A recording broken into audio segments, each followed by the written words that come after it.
નમસ્કાર મિત્રો, કેમ છો બધા? સ્વાગત છે તમારું આપણી ચેનલ વાતો મારી ગુજરાતી પર। મિત્રો, શું તમારે પણ તમારા ઘરનો કે જમીનનો વેરો ભરવા માટે ગ્રામ પંચાયતની ઓફિસે વારંવાર ધક્કા ખાવા પડે છે?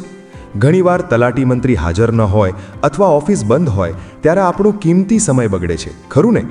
ઘણીવાર તો આપણને ખબર પણ નથી હોતી કે આપણો કેટલો વેરો બાકી છે અને જ્યારે ઓફિસે જઈએ ત્યારે ખબર પડે કે રકમ વધારે છે।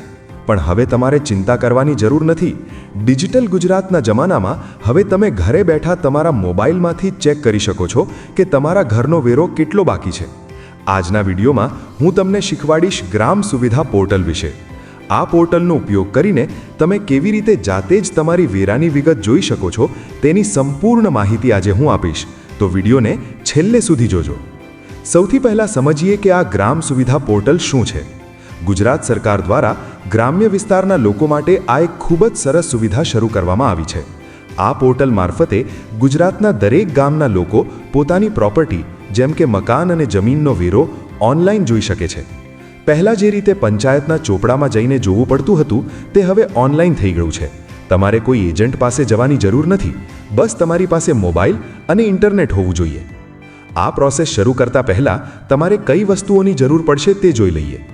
એક સ્માર્ટફોન અથવા કોમ્પ્યુટર, ઇન્ટરનેટ કનેક્શન, તમારો જિલ્લો, તાલુકો અને ગામનું નામ।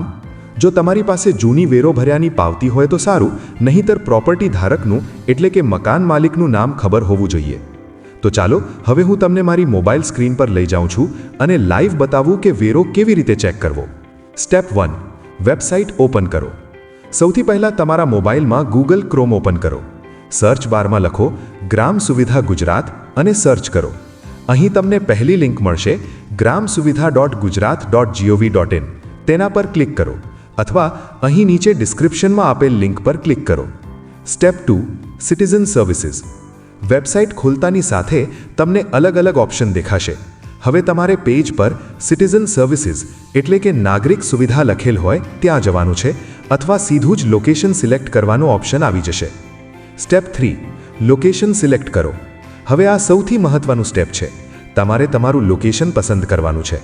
પહેલાં ડિસ્ટ્રિક્ટ એટલે કે જિલ્લો સિલેક્ટ કરો, દાખલા તરીકે રાજકોટ કે અમદાવાદ। પછી તાલુકો એટલે કે તાલુકો સિલેક્ટ કરો અને છેલ્લે તમારું ગામ લિસ્ટમાંથી શોધીને સિલેક્ટ કરો।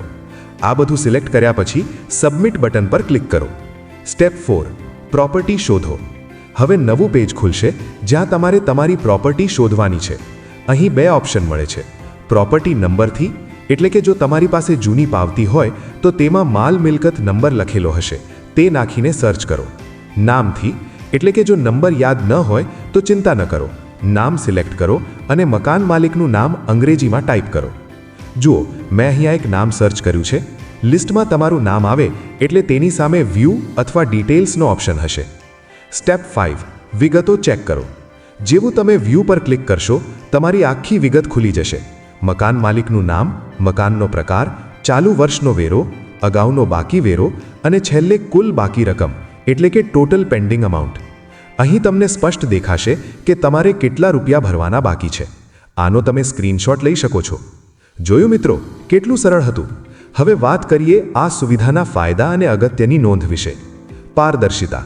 તમને ખબર પડે છે કે ખરેખર કેટલો ટેક્સ બાકી છે। સમયની બચત, ઘરે બેઠા માહિતી મળે છે।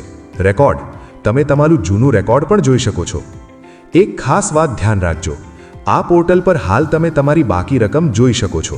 ઘણા ગામડાઓમાં ઓનલાઈન પેમેન્ટ એટલે કે ઓનલાઈન પેમેન્ટની સુવિધા પણ શરૂ થઈ છે, પણ જો પેમેન્ટનું બટન ન દેખાય તો તમારે રકમ જાણીને પછી ગ્રામ પંચાયતની ઓફિસે જઈને પૈસા ભરવાના રહેશે। પણ ફાયદો એ છે કે તમને ચોક્કસ રકમ ખબર હશે। તો મિત્રો, આશા રાખું છું કે આ માહિતી તમને ખૂબ જ કામ લાગશે। તમારો ગ્રામ પંચાયતનો વેરો આજે જ ચેક કરો અને આ વિડીયો તમારા ગામના વોટ્સએપ ગ્રુપમાં જરૂર શેર કરો, જેથી બીજા મિત્રો પણ ધક્કા ખાવામાંથી બચી શકે। જો તમને કોઈ સ્ટેપમાં ખબર ન પડી હોય તો નીચે કોમેન્ટમાં પૂછી શકો છો, હું તમને જવાબ આપવાનો પ્રયત્ન કરીશ। તો મિત્રો, તમને આ વિડીયો ગમ્યો હોય તો લાઇક બટન દબાવવાનું ભૂલતા નહીં અને આવી જ ઉપયોગી માહિતી માટે આપણી ચેનલને સબસ્ક્રાઇબ કરો। મળીશું એક નવા વિડીયો સાથે। ત્યાં સુધી જય હિન્દ, જય ગુજરાત।